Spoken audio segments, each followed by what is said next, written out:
Pope Francis poses for a family photo with diplomats accredited to the Holy See inside the Sistine Chapel, at the end of an audience for the traditional exchange of New Year greetings, at the Vatican, Monday, Jan. 8, 2018.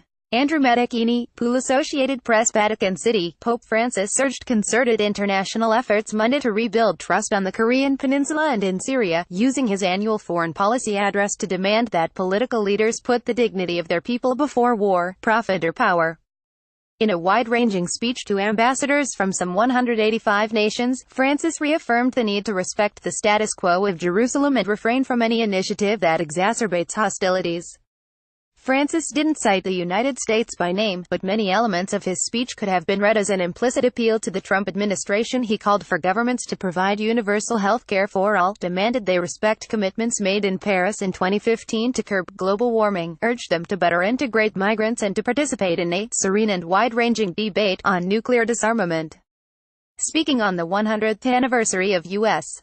President Woodrow Wilson's proposed League of Nations, Francis said today's leaders can learn two lessons from the ashes of World War I, that victory never means humiliating a defeated foe, and that war isn't deterred by the law of fear, but rather by the power of calm reason. Francis has voiced rising alarm about the threat of nuclear conflict in the Koreas, asserting at a special Vatican nuclear conference in November that there simply is no reason for an atomic arms race and every reason to destroy existing stockpiles.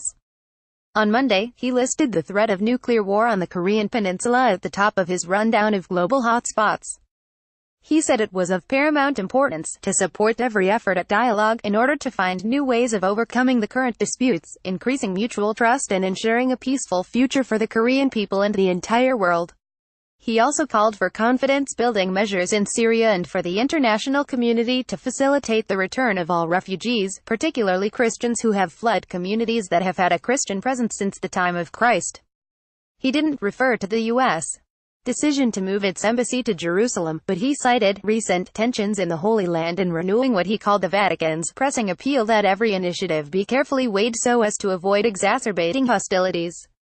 He urged a two-state solution between Israel and the Palestinians and for Jerusalem's status quo to be respected, noting the city is sacred to Christians, Jews and Muslims.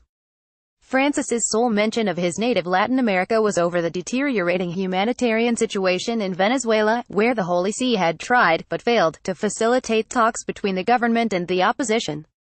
The Argentine Pope said he hoped elections this year in Venezuela would resolve the existing conflicts and give residents hope for the future. Copyright 2018 The Associated Press.